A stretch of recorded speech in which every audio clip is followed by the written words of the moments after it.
At first glance, she was just another quiet girl in class, neither invisible nor especially noticeable. She sat near the window, always early but never the first to speak. Her notebooks were pristine, her uniform always neat, her eyes calm but distant. No one knew her story. No one really tried. They saw her in the hallways, in the cafeteria, in the library, but never with anyone. And what no one realized was that behind that calm surface was a storm she never let show. Her name was Camille. Every morning, she walked to school in silence, her headphones in but no music playing. The silence was her only escape. At home, things were anything but quiet. Her father had walked out years ago, and her mother, once the strongest woman Camille knew, had slowly faded into a ghost of herself. The house was filled with sighs, missed rent notices, and empty dinner plates. Still, Camille never complained. She did her chores, looked after her younger brother, and made sure her grades stayed high. School was supposed to be her sanctuary. But school wasn't easy either. Students often whispered about her. Why is she always alone? Is she too good for us? Such a weirdo. Camille never reacted. Not once. Not when they snickered behind her back. Not when they passed notes in class. Not even when a group of girls accidentally knocked her lunch off the table one day and simply walked away laughing. She picked up the pieces, cleaned the mess, and sat through the rest of lunch without saying a word. That day, she went home and stared at herself in the mirror for a long time. Not because she was vain,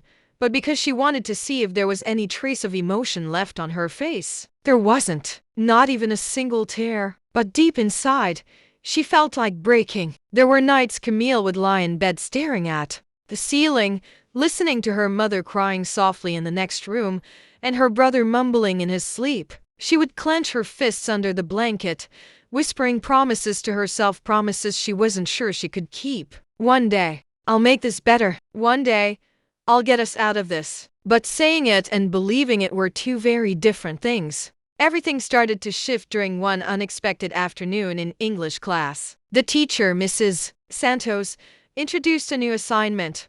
Write something personal, something you've never told anyone. The class groaned collectively, but Camille felt her fingers twitch. There was so much she hadn't told anyone, so much she carried like stones in her pocket. That night, she wrote. Not for the grade, not for the class, but because it felt like the only way to scream without making a sound. She wrote about the fear of going home, the emptiness at the dinner table, the loneliness that followed her like a shadow. She wrote about the moments when she almost cried but didn't, because crying to her meant admitting she was breaking, and she couldn't afford to break. She handed the paper in without thinking twice. A week later, Mrs. Santos returned the papers. She paused when she got to Camille, looked her in the eye, and simply said, "Stay after class." The entire room fell silent. Everyone turned to look at Camille. She nodded quietly and waited until the bell rang. Then, she stayed. Mrs. Santos sat across from her,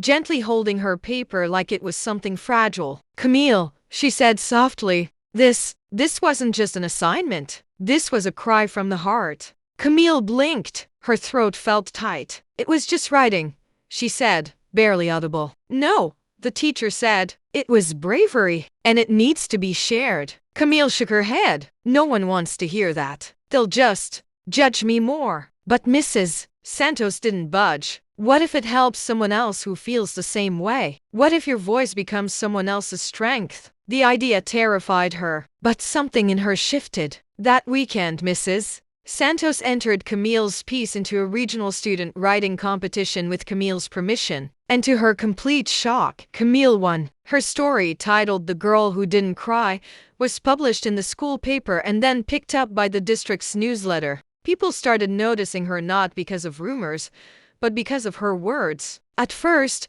it felt uncomfortable. Too many eyes, too many questions. But slowly, something beautiful happened. Other students came up to her, quietly at first. A girl from science class whispered, "Your story made me cry. I didn't know anyone else felt like that." A boy from math nodded and said, "That was real. Thank you." Even the ones who once laughed behind her back started to shift. Maybe it was guilt. Maybe it was respect. But the whispers changed tone, and for the first time in a long time, Camille didn't feel invisible. She felt seen. She started writing more not just for class, but for herself. She filled pages with the pain she never voiced, the hope she barely held onto, and the strength she never knew she had. Her stories weren't always perfect. They didn't always have happy endings, but they were real. And students began to gather around her writing like it was a light in the dark. Then, one day, the school announced an upcoming event, Voices Unheard, a student showcase for spoken word and storytelling. Mrs. Santos asked Camille to present one of her pieces. She immediately refused. "I can't speak in front of people," she said. "It's different than writing." But the teacher smiled. "You've already spoken, Camille. They're just waiting to hear your voice out loud." She hesitated for days. Her stomach twisted at the thought. But the idea wouldn't let go. What if this was her chance? What if this was the next step in turning pain into something more? She decided to try. The night of the event arrived, and the auditorium buzzed with nervous energy. Camille stood backstage, hands trembling, heart racing. She could hear students chatting, laughing, phones buzzing. No one knew she was next. No one expected the quiet girl from the back row. When her name was called, the room hushed. She walked slowly to the mic, papers shaking in her grip, her eyes not meeting anyone's. For a long moment, she just stood there. And then she began. Her voice cracked on the first sentence. But she didn't stop. She spoke the words that once lived only in her notebook. Words that were heavy with truth and raw with emotion. "I used to wonder what it would feel like to cry in front of someone, but I never did. Not once. Because I thought if I cried, I'd drown. That maybe my tears would carry everything I tried so hard to hide." The room fell completely silent. No phones, no whispers, just her voice echoing through the air. She continued. She shared how she bottled everything up, how silence became her armor, how she wore her smile like a mask, and how one day, writing gave her back a piece of herself. How pain didn't disappear but transformed. When she finished, there was no immediate applause, just stillness. And then, slowly, hands began to clap. Then louder and louder. Students stood up. Teachers wiped their eyes. Even the principal looked moved. Camille stepped back from the mic, breathless, eyes wide. But this time, the tears came, not because she was broken, but because she had finally let go. And no one mocked her. They stood with her. They saw her. That night, something inside her changed permanently. She realized she had power, not the kind that comes from popularity or praise, but the kind that comes from truth, from surviving, from choosing to share when it's easier to hide. It was just the beginning. The days after the event felt strangely light. Camille walked through the halls with a posture that had shifted subtly, shoulders a little higher, steps more grounded. People didn't avoid her anymore. They smiled, they nodded, some even stopped to talk. But what meant more to Camille than the recognition was the quiet stream of students who came to her one by one. Some slipped notes into her locker, others waited after class to speak. Their words were always different, but the message was the same.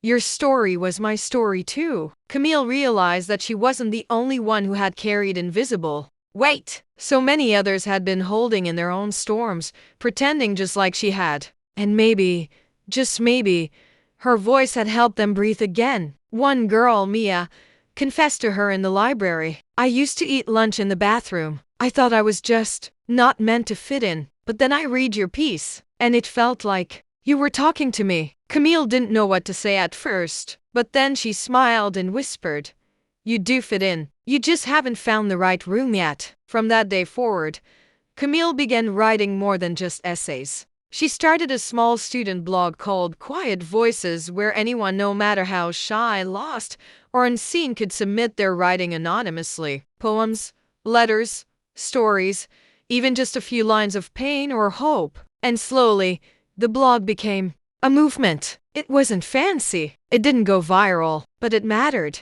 One day, a teacher from another school reached out. They had seen Camille's spoken word video online and invited her to speak at a youth writing workshop. At first, she hesitated. Public speaking still scared her, but something inside her whispered, "This is bigger than you now." So she said yes. She prepared for days, editing her words, practicing in front of a mirror, pacing her room until her brother knocked and asked if she was trying to become president or something. She laughed, genuinely laughed for the first time in a long while. When the day arrived, Camille stood in front of students from different schools, all eyes on her once again. But this time, it wasn't fear that filled her, it was purpose. I thought pain made me weak, she began. I thought staying silent was strength. But I've learned that speaking, even when your voice shakes, is the real kind of power. The room leaned in, held by her honesty. She shared not just her story, but how writing gave her a way out of the shadows. How every person has something inside them worth hearing, even if the world hasn't listened yet. After she finished, a student in the front row raised her hand. How did you find the courage to speak? Camille smiled softly. I didn't. I was terrified. But I realized that staying silent hurt more. And when I finally let myself be seen, I found others who had been waiting to be seen too. The applause didn't matter. The smiles didn't matter. What mattered was the quiet nods. The ones who saw her and said, without words, me too. Back at school, Camille was nominated for a leadership award, not for being the loudest or most popular, but for inspiring change through empathy and storytelling. The principal even gave a short speech about how one student's voice helped shift the entire school's culture. But Camille didn't care about trophies or titles. Her real reward came when her mother, once so defeated by life, started leaving sticky notes on the fridge with kind messages. I'm proud of you. Thank you for not giving up. You're stronger than you think. And late one evening, as Camille was helping her little brother with homework, he said with a grin, when I grow up, I want to be like you. Her heart swelled. She realized her journey filled with loneliness, silent tears, and invisible struggles had created ripples. It hadn't just changed her life. It was changing others slowly, quietly, but powerfully. One afternoon, Mrs. Santos pulled Camille aside again. Have you ever thought about writing a book? A real one? Camille blinked. Me? A book? Why not? Her teacher replied, you've already written the first chapters. The rest is just waiting to be told. The idea felt unreal, but it stayed with her. That summer, Camille started outlining her first manuscript, a memoir-style book for students who felt unseen. She titled it The Power in Her Silence, not because she believed silence was the answer, but because she knew now that there was power even in the quiet. That power was always there, it just needed to be turned into something louder. In her introduction, she wrote, this isn't a story about a perfect student. It's about the one you passed in the hallway, the one you never really saw. Until one day, she spoke, and everything changed. By the beginning of the next school year, Camille's story had reached more people than she ever imagined. Not millions, not fame, but hearts. Young people who were learning, just like her, that strength isn't about smiling all the time or hiding your pain. Strength is being real and choosing to keep going. She still had bad days, days when the weight returned or when old voices whispered that she wasn't enough. But now, she had something she didn't have before, a way through it. She no longer walked through the halls unnoticed. And even if no one had seen her cry back then, they saw her now. Not just the pain, but the power. And they listened. And some of them, because of her, began speaking too. If you felt moved by Camille's journey, remember this. You don't have to hide your struggles. Your voice matters, even if it trembles. Speak, write, share, because your story might be the spark someone else is waiting for. Like, share, and subscribe for more motivational stories that remind us even the quietest voices can change everything.